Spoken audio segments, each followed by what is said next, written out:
Welcome to a News Capital production where we tell you the story of people that own local restaurants. Today, though, we're going to do something a little different, and we're going to catch a pint right here with our friends at BierKraft in a segment that we like to call, That's Tasty.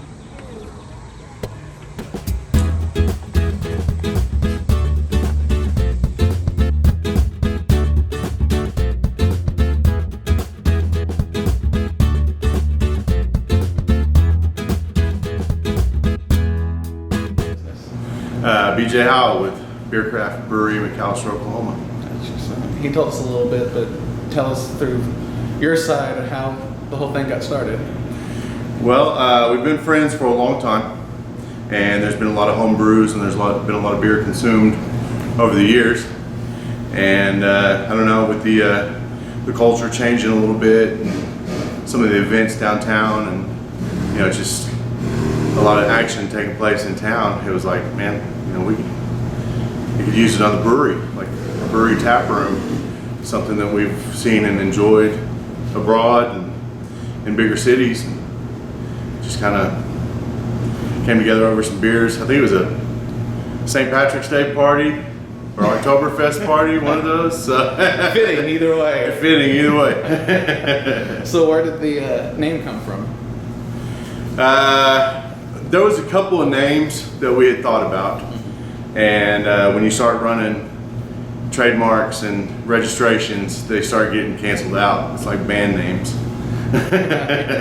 But then we kind of thought about the BierKraft, and Scotty's a little fluent in the German language, so Kraft with a K is power.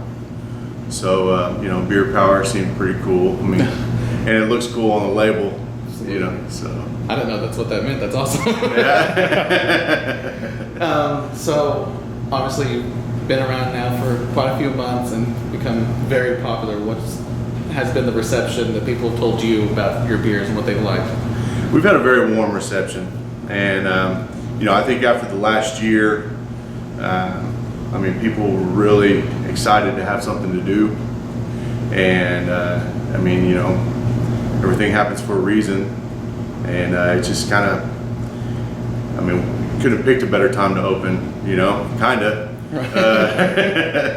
But no, man, it's been really cool. And it's been really cool seeing people enjoy themselves and being social in an environment like this. And, just kind of, that's what I wanted, communal tables and people sitting together and eating and drinking together and, having a good time.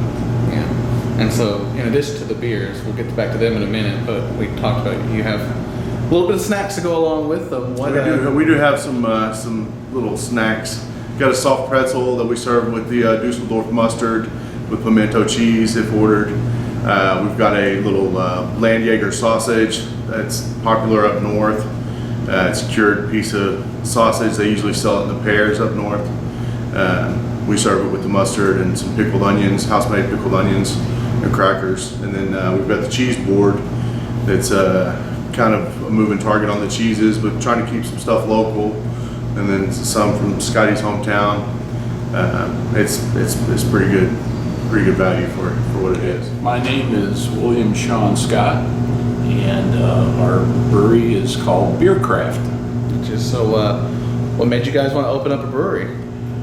Well, I've always been interested in beer. I've been a home brewer for 32 years, and I was coming to the end of my career with the federal government, and had to decide what I wanted to do and moving forward. And it just so happens some individuals here I know that are also interested in beer came up with this crazy idea and said, hey, would you like to get in with this and be a Braumeister?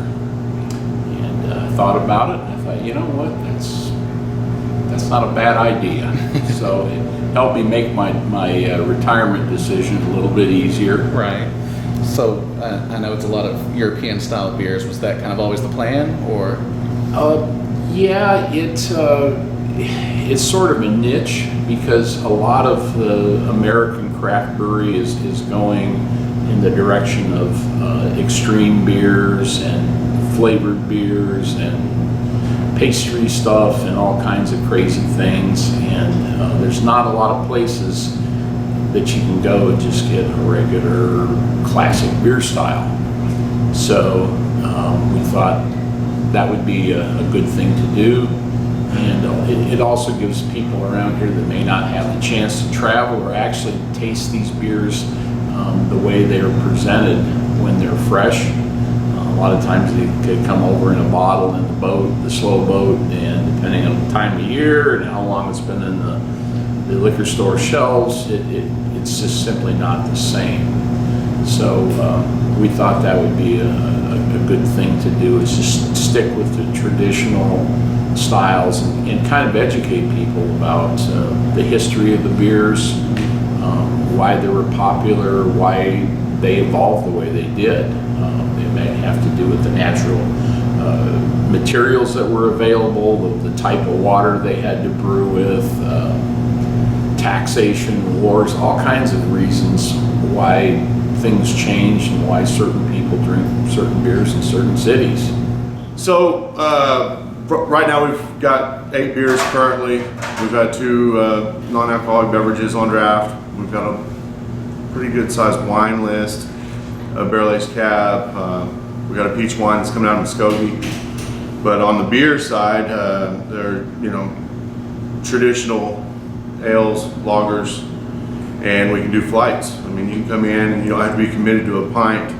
You can get a sampler or a flight, they call it, of 4-ounce beers and try them all if you want, and then pick something you like. And then we try to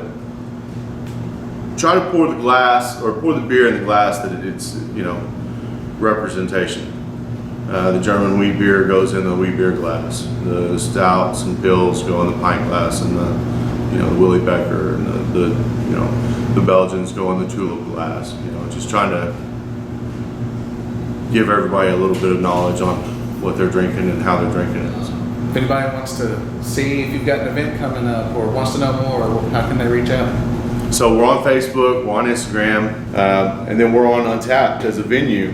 And Untapped is a beer app you can download on your phone. It allows you to check in, allows you to check your local area and see if there's any Untapped venues. There's us and Spaceship Earth downtown is on Untapped now, and it's just kind of cool. It's got a little ticker across the beer menu in there that you start checking in your name and your picture starts popping up and stuff. I mean, it's just.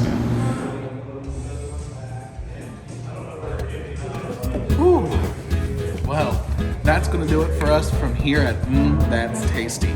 Make sure that you tune in on Sundays to find out where else we're going to be. And always check out McAlsterNews.com for the latest in news in Southeast Oklahoma. I'm going to head out. Don't worry, it's root beer. I'm fine.